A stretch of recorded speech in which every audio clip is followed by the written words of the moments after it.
Take a breath. You don't have to worry anymore. You can take your life step by step, step by step.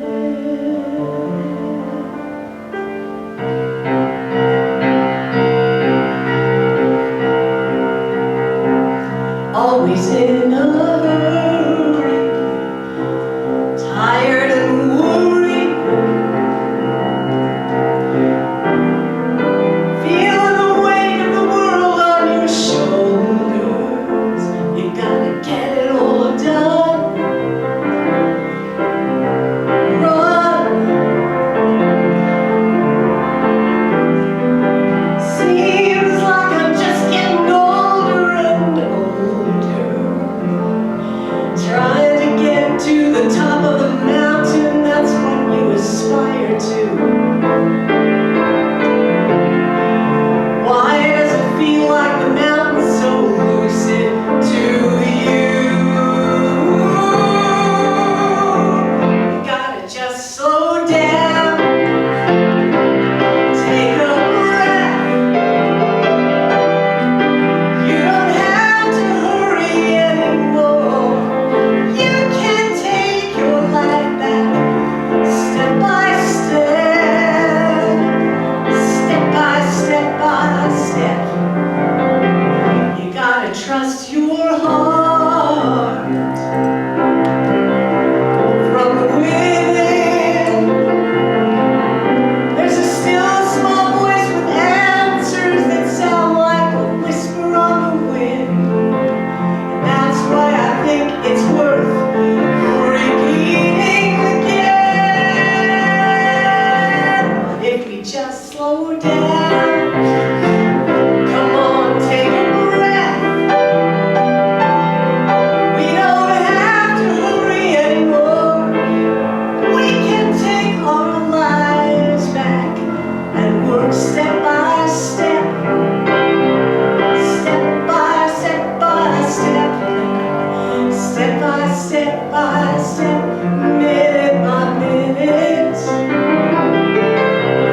Put your heart and soul and all your love right in it. If you have to face a challenge or make a change, you can climb a mountain or do anything.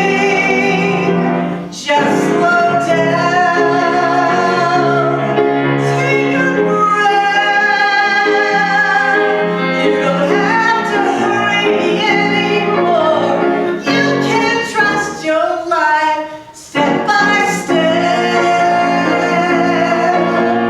step by step, step by step. You can trust your life step by step.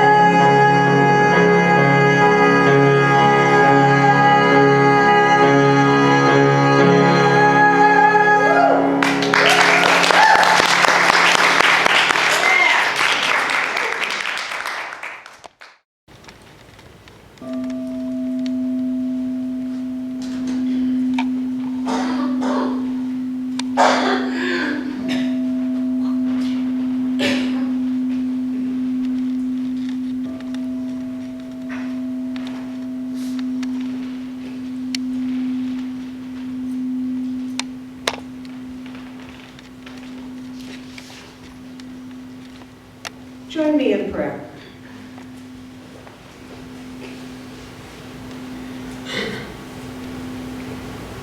Take a nice deep breath to bring us into this moment. And know there is but one God, one life. And I'm living that God's life right here and right now. For spirit moves, breathes, and has its being in everything, everyone, all people, places, things, circumstances, and events. I know this to be true as I step out into the morning or look at the sky in Colorado, the beautiful mountains, the wildlife that we have. The interesting thing about plants and animals is they know exactly what to do and don't question it. And though we may look different, act different, have different backgrounds, all the labels people love to espouse or sadly be labeled with, we are exactly the same. We are one and united. I know that this community, New Dawn, is stepping into a new day, a new beginning. And I'm grateful, humbled, and honored to be just a piece of this community. Whether anyone is sitting in the seats this day and present physically, watching later this week online, or taking a walk in the woods, sitting on their sofa with a cup of tea, joining us energetically in that spirit as one, communing. I can't even give you the words to express how grateful I was to participate in Carol's memorial service yesterday. Indeed a blessing, not sad, joyful, celebrating her life and the life of any and everyone in that room. Reminded, this is it. Not that it ends forever, we just drop this suit of clothing and move on. I know that the spiritual community supports not only me, but everyone else. And in that giving and receiving, to where we are fed spiritually, I know that Reverend Jenn, in her open heart, has received the words that need to be said and we need to hear. As the practitioners support in consciousness the beingness of today's doing. I'm grateful to be able to say these words knowing they are heard in the divine, where any dis-ease finds comfort, where any chaos finds peace. And so I can release and let go knowing all is well, because that is the way it really is. And we ground this by saying together, and so it is.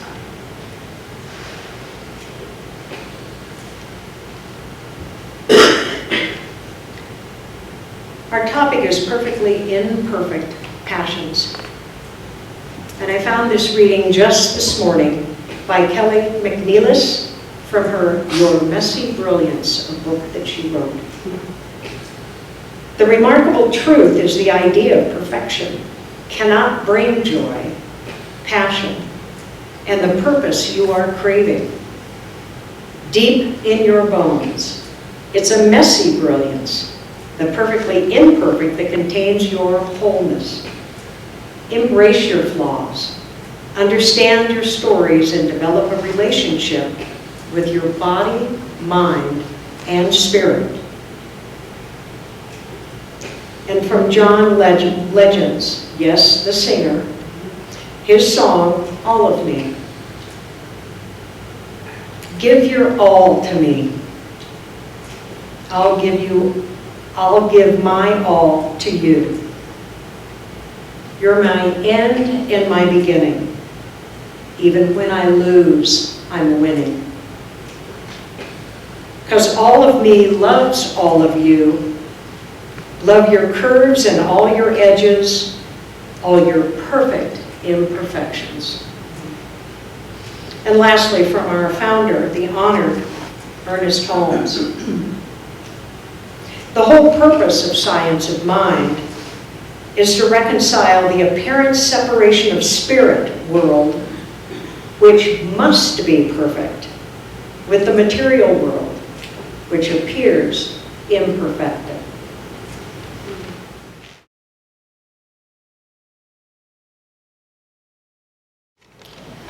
This coming week, we have the opportunity to recognize the challenges of being human. If you haven't taken advantage of that opportunity before now, this may be a good time. We live in a culture and a world that judges our mistakes and imperfections negatively. Too often we find ourselves in relationships and situations where what is taking place is everything we do wrong is accounted, everything that we do wrong is notated, and is brought to our attention, and we fail to step into that place of love, appreciation, and here's all the things that are going well. And so it's challenging for us.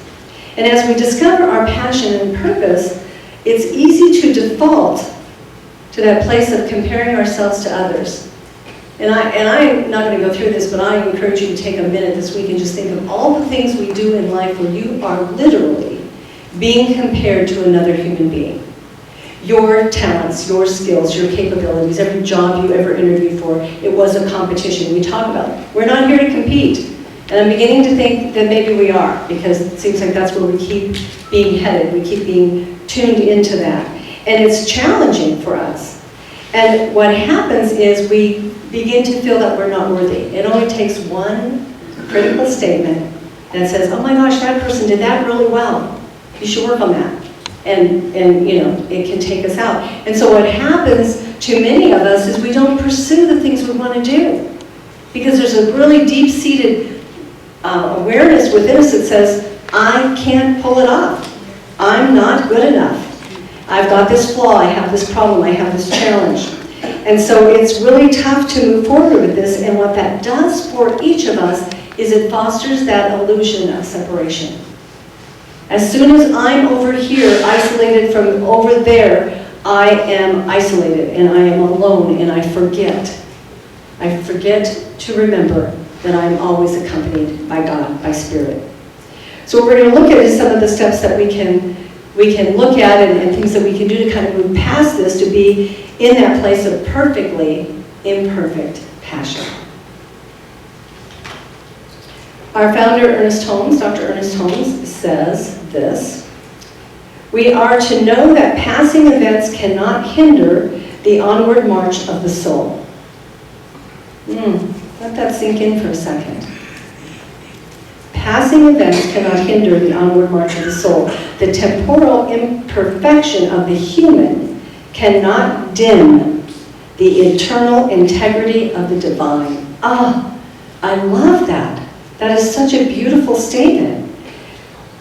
We aren't living in the past. We lived it already. There are things from the past that we might want to reflect on. There are lessons that we've learned. There are things that are going on, but they are not attached to the soul. And the soul is part of that eternal integrity of the divine. And so if we can stay in that space, we can pretty much accomplish all those wonderful things we want to accomplish. As long as we keep reminding ourselves, wait a second, no, I don't have to go there. I am of the divine. I am of the divine. So I have a little story for you. There was a young woman many, many years ago, her name was Cheng Cheng, and she worked for a merchant in the Sichuan province. The merchant's home was high on top of a hill, and Cheng Cheng worked as the merchant's laundress. So her job every day was to walk all the way down the hill and collect water from the stream so that she could do her work. Now when she was young, she had made 2 pots to carry her water, and she attached them on a wooden post so that she could carry it over her shoulder, and she could lift them easily and carry them up the hill. And she had a red pot and a blue pot. And from her early ages, she knew what the weight of it felt like. She knew how much water each pot could hold, and she'd trek up the hill and use the water, and then the next day she'd be back again. She painted the pot blue and red because she loved flowers, and she loved the beautiful deep color of flowers. So that was one of the things that kind of motivated her. So for many, many years, she carried the pots, the empty pots, down the hill. She filled them up and she carried them back up the hill. And as time passed, Cheng Cheng grew older. She became a little more stoop-shouldered, and she kind of struggled a little bit more with the pots. Well, as she aged, so did the pots. And one day she discovered that the blue pot had a very fine little crack in it. And she thought, oh my goodness, am I going to have a problem here. Can I continue to carry the water up the hill? And so as she ran her finger over the crack in the pot, she said, "Oh, my poor little pot, will you continue to hold water for me?" And she kind of blessed it, and she kept going forward. And more time went by, and more time went by, and one day she noticed that the crack in the blue pot was bigger. And she had noticed that the weight was different on her shoulders, and the blue pot was leaking water, but it was still holding enough water for her to do the task. So she was merely going about her way, doing what she needed to do. She kept examining the crack, and she kept blessing the pot, and she kept going forward with this hope that it would continue to work out the way she wanted it to. One day, she heard this sound, like a voice, and it said, "I'm no good, I'm no good, I'm no good." And she stopped on the trail, and she looked around, and nobody was around. She thought, "Well, that was weird, what's going on?" And then she heard another voice say, "Oh, stop your whining." And she's looking around, and she's like, "What is going on?" Well, the red pot was talking to the blue pot. And the red pot was telling the blue pot not to whine, and the blue pot was saying, "I'm no good, I'm no good, I'm no good." And so Chang stops, and she's like, "What is going on?" And the blue pot says to her, Chang, "I'm so sorry, but you're going to have to throw me away. I'm no good. I'm no good for anything anymore. I have a crack in my being, and it's getting larger and larger, and you're losing water, and I can't support you. So just toss me out." And she said, "I don't think so. I think there's something you need to know." So she took the two pots, and she said to the blue pot, "I want you to pay attention to the pathway that we walk down to the river and back." And as they started to walk along, the blue pot could see that on one side of the path were these beautiful flowers. And the pot was amazed at the beauty and how incredible it was to see this.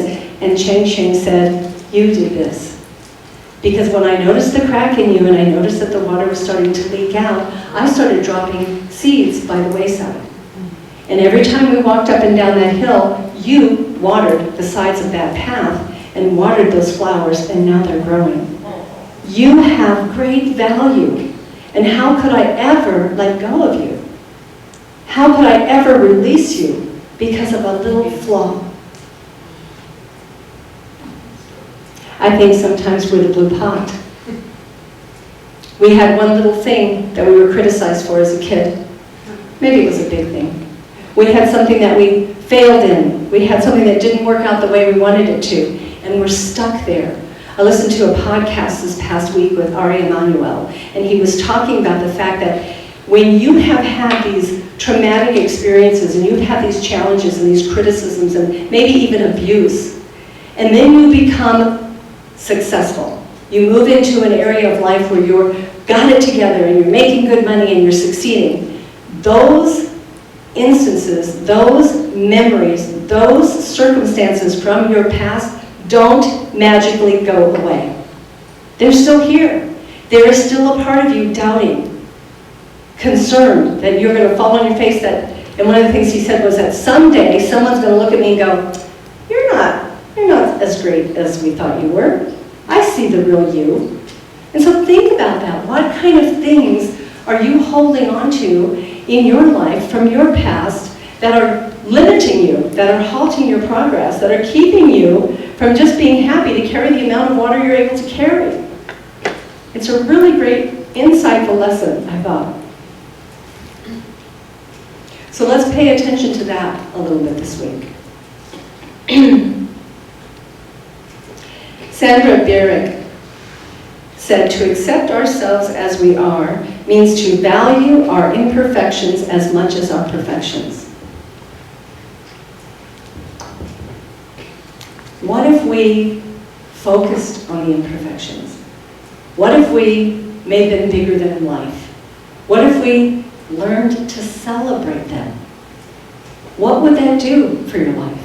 I've been really working with this the last couple of weeks with this theme for this month, because I need to turn that around. I need to look at that, because it is so easy for me to get up and have this great idea. And I sit down at the computer, I'm going to write something, or I'm going to submit something, or I'm going to look for something, or whatever, and 20 minutes into it, I'm like, it's probably not going to work out. Maybe not. And of course, with that mindset, no, it's not. We hit that one on the head for sure. So we doubt ourselves, we doubt our abilities, but who are we really doubting? If God is all there is, and it lives within each and every one of us, whose abilities are we doubting? We're doubting the Spirit Divine. Let's knock that off. You see, we're never, ever separated from universal intelligence. We are guided in all of the directions we need to take. I work with people all the time who say to me, this is going on, and I don't know what to do. And most of the time I will say, I think you do. I believe you do. If I asked you what you thought you should do, what would you tell me? And it's usually dead on, spot on with the answer that they're looking for. But they thought they needed to reach out to me to get that. And that's cool, I'm glad to collaborate. But you know, we've got that knowing within us. So too often the current conditions do not reveal the truth of the situation. They only show us the results of our past thinking. You are where you are today. I am where I am today because of everything I thought up to this point. Okay, if I don't like where I'm at, I guess I could change my thinking. Come up with some new thoughts. That might not be a bad idea, right? What happens when we're in that situation? We get defensive. We overthink things. I'm a really good overthinker. We have that self-doubt that kind of hinders our ability to go forward. And we get stuck. And we fear that whatever we have the idea to do, no one will like it. No one will buy my book. No one will come into my place of business. No one will want to buy the piece of pottery I created because it's a little lopsided. We discount everything. It's really tough to move forward from that mindset. Really tough. So I'm here to encourage you today that we must not be afraid. We get to be bold in stepping forward and pursuing whatever it is we want to do.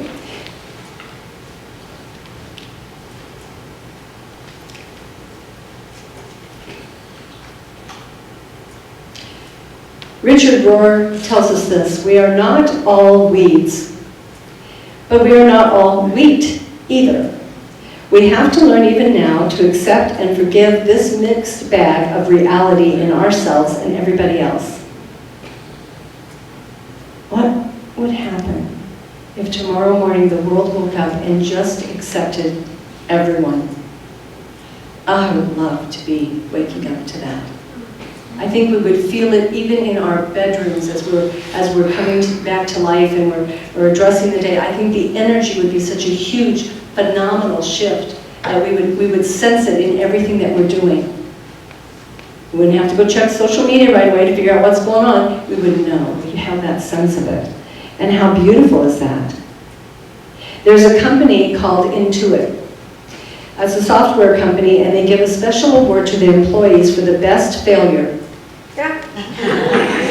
Now, I remember years ago working for the phone company, and if you came up with a great idea that was going to make the company a whole ton of money, you got really acknowledged, and it was great, but it was, some of those ideas were like, how do they come up with these, you know? And the rest of us were just kind of floundering around, and here these guys are celebrated for the best failure, because they say what it creates is a failure party, and they celebrate these people. And here's why. Scott Cook, the co-founder of Intuit, said, every failure teaches something important that can be the seed for the next great idea.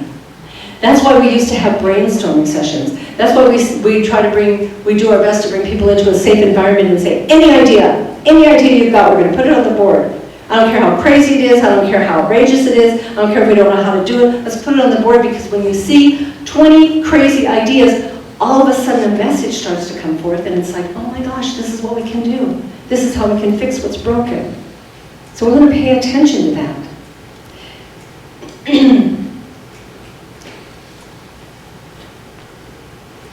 We can change the course of our lives when we believe in our own project or dream. You don't have to have everyone else's approval. You don't have to have a whole team of people cheering you on. We have so many stories in our history of people who were ridiculed and criticized, and it'll never work, and it'll never work, and never work, and then they went out and created something phenomenal, and they called it Disneyland. And it became a multi-million-dollar, probably more than that, industry. Believe in yourself. That's what we're taught to do. I have a quote here from him and children. To stay with shakiness, to stay with a broken heart, with a rumbling stomach, with a feeling of hopelessness, that is the path to true awakening. Sticking with that uncertainty, getting the knack of relaxing in the midst of chaos, learning not to panic, that's the spiritual path. Oh my goodness, did you know that that was the spiritual path? That if we just stay stuck for 5 minutes, it's okay? And that's the spiritual path? Yeah, how amazing is that? This perspective, or any perspective, gives us the great opportunity to see the perfection in all events and creations. We judge too quickly. We're 3 minutes into a 30-day project and we're thinking it's going to fail. Yeah, no, wash it out, no, put it away, not going to happen. Stop that. Stay with it, stick with it, continue. We can turn shambles into shortcuts by recognizing the gifts and the lessons within them. And what if it isn't perfect? What if it just isn't perfect? But what if it's really good? What if it serves people on the planet? What if it is exactly what we needed in that moment? Wasn't where you thought you were going, but it's what we got. That is an amazing process. So if you walk up to a wall hanging, an intricate tapestry, and you walk up right up close to it, what you see is all this thread and all this kind of confusion, all this kind of chaos with all of this stuff that is woven into it. But when you step back and you get a clear perspective of it, you can see the beauty of what has been put into this. Your life is that tapestry. Step away from the microscopic view and all that judgment, and step back and look at the full picture and see what that brings forth for you. Your tapestry does not need to be compared to anyone else's, because you and you alone know your purpose and your reason behind every thread and every color. And Charles Barker said, "The goodness of life is the goodness of God. I now release all emotional power from any and all guilt in my subconscious mind. I am set free of all self-judgment and self-condemnation." Now, some of you may not know this, but we take the quotes that we use in our Sunday service and we post those in a 7-day platform on Facebook and Instagram every single day of the week. So this will show up again. However, this is a great mantra for us to just remember throughout this week, something to say over and over again, because this is just so beautiful. He takes us right into that center. The goodness of life is the goodness of God. I now release all emotional power from any and all guilt in my subconscious mind. I am set free of all self-judgment and self-condemnation. We are so good at tearing ourselves apart. We don't need a physical enemy. We don't need to have somebody out there who's criticizing us. We have created that within ourselves. Let's move away from that and let's move into this freedom of self-judgment, freedom from condemnation, self-condemnation. And in order to do this, we have to question those long-held beliefs. Some of us believe stuff that's not true. And What we do is we kind of do this little dance around, oh, there's that belief again, and I don't feel good about that, but I don't want to get into it, so we kind of skirt around it, and it's like, it's time to face that sucker head on, and let's change that belief. Let's seek out the truth for ourselves and what this is about. It is our choice regarding how long we want to keep living the idea of unworthiness. It's our choice. It's your choice. And you don't have to do that if you choose not to. We are each blessed with a divine seed that is waiting to sprout. There's no separation when we belittle there's no separation, and when we belittle ourselves, as I said before, we belittle the spirit that created us, and we diminish its power within. If my life isn't working, it's not because God's not listening. It's because I'm off having some chatter with some other kind of situation, and I'm not even listening to God. I'm not even connecting. I don't know about you, but I have these reminders every week. I'm plugging along doing something, and all of a sudden I stop and go, oh, wait a second. I don't even have to do that because that's spirit. That's a how thing. God's in charge of the how. I can turn that over to spirit and see what comes forth. We can stop beating our heads against the wall, and we can start going into that place of absolute divine expression.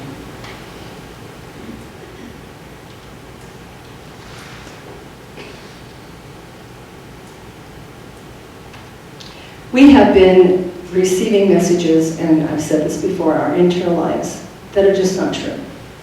Someone looked at you one day, and because of their mindset, because of their experience, because of their filter system and their lives, they made a statement about you. And you put it on, and you started wearing it everywhere you went. That person didn't even know you. I always find that interesting, you know, like Facebook is such a great example. Maybe not for all of us, but where someone can put a post on there and one person can say something snarky. One person that you don't even know kind of makes a little snarky comment and you crumble. You don't even know this person. You don't even know what they look like. You'd have to go and click on the little thing on Facebook and try to go find a picture of them on their page or something. And we wonder, why does this one person's negative comment means so much to me when I have all of these people over here, the support system, that are speaking positively to me? And what is that? Well, that's a trained behavior because it was designed to help us kind of stop what we were doing and regroup and change our direction. And we were kind of trained to do that. Well, now you can untrain to do that. You can shift it around completely. Jay Shetty, who I have been listening to quite a few, he's the one who wrote Think Like a Monk. I've been listening to quite a few of his podcasts, and that's where I heard about the statement from Ari Emanuel.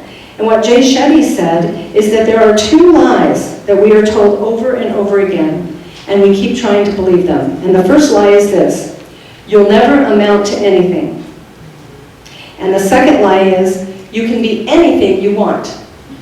And his point was really well made, because he said, if you are following your passion based on your skills, your capabilities, what your purpose is here on planet Earth, you can't do anything, but you can do the things that are yours to do.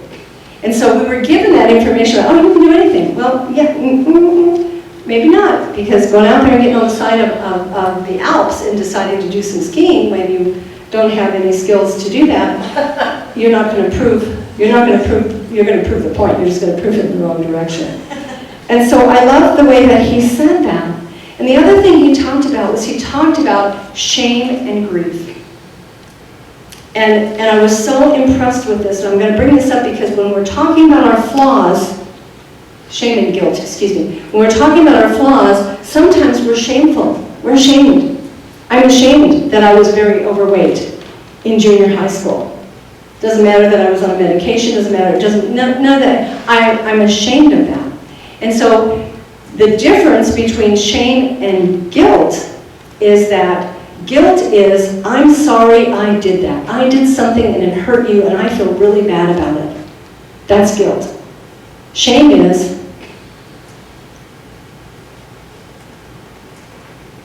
I am not good enough. I am the problem. I am the challenge. I am broken. So when you look at that and you look at that context of how if you did something and it hurt someone and you feel guilty about it, and how you can step into that place of expressing your guilt, you can say, I'm sorry I did that. But if you're living in shame, the words you say are, I'm sorry I am that. Oh my gosh, that hurts me. That feels painful to hear that someone would make a statement like that. And so in all of this, as we're looking at all of this and our flaws, let's take some steps towards healing the guilt, forgiving the actions, and moving away from shame. Because there is nothing in God's world that says that you should be ashamed. Absolutely nothing. Scott Aubrey, who's one of our ministers, gives us this quote. Imperfection is not the absence of God. It is evidence of an ongoing creative process which includes both perfection and imperfection. How amazing is that? Let's take that idea with us this week. Because the truth is, you can be all you want to be. You can be all that is yours to be, all that is yours to become. But we've got to tune out some of this negativity, and we've got to tune out some of the beliefs that we have within us that we're carrying around like heavy luggage, like bricks on our back. And we've got to find a way to put that down and let that go and be the person and live the purpose that we were destined or designed to be. This week, let's look at our imperfections and know that we are still perfect in the mind of God. Please pray with me. I am so grateful. Grateful for this power, this spirit, this presence that is in our lives and is a part of who we are and is expressing through all of life and all of nature. I am so grateful for the fact that I can wake up in the morning and look outside and see sky and sunshine and currently grass and flowers and trees, and it's all expressions of God, of the divine. And even though we see a flower that maybe doesn't quite look right, we don't consider it to be damaged or imperfect. We still see the beauty of it, we still smell its fragrance, and that is the truth of each and every one of us. As we look at that idea and that knowing and that truth that we are united in the divine, we know that every and any imperfection that is ours is not hampering our ability to shine, because Spirit is shining through us. And so this week we take some time with this, and we take some time to look at our beliefs, and we let go of some of those things that just hamper our ability to go forward, and we allow ourselves to be the greatness that we were created to be. How beautiful is that? How incredible does that feel for each and every one of us to express in that way? And so today, and every day, I give thanks. I give thanks for every person in the room. I give thanks for everyone who watches this video out there in the online presence. And I give thanks for every single person that their lives touch and their lives touch, and on and on and on. All are blessed and all are perfect in the divine. What a beautiful knowing this is for each of us. And so we just give thanks and great gratitude for all that is and all that we have and all that we can be and all we are becoming. Oh, how blessed we are. And so I just let this go. Turning it over to the law of mind where it's already done. We let God. And together we say, and so it is.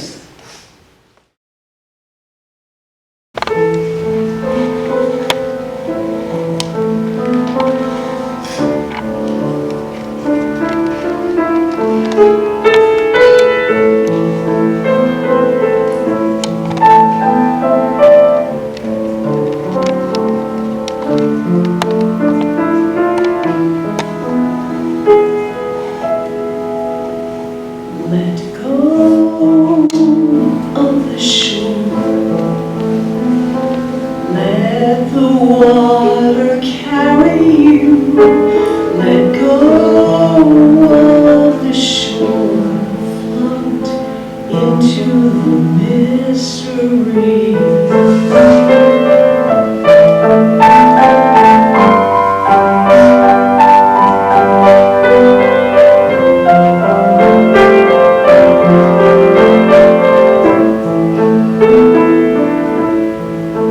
Let go of the shore. Let the water carry you. Let go of the shore. Float into the mystery. You have everything you need inside of you.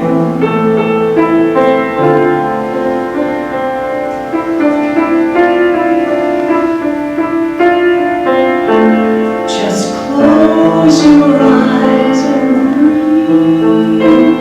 Just close your eyes and breathe. And know that you are safe. Let go of the shore. Let the water carry you. Let go of the shore. Float into the mystery.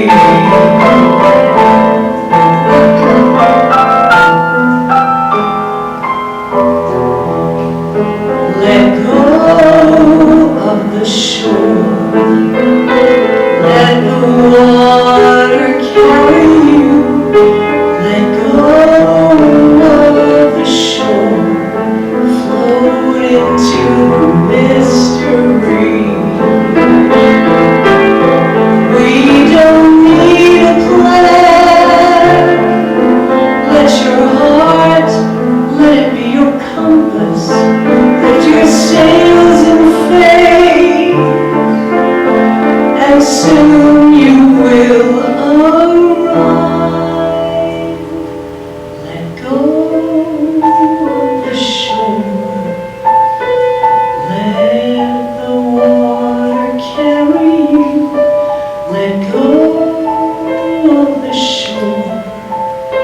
Float into the mystery. Float into the mystery. Float into the mystery.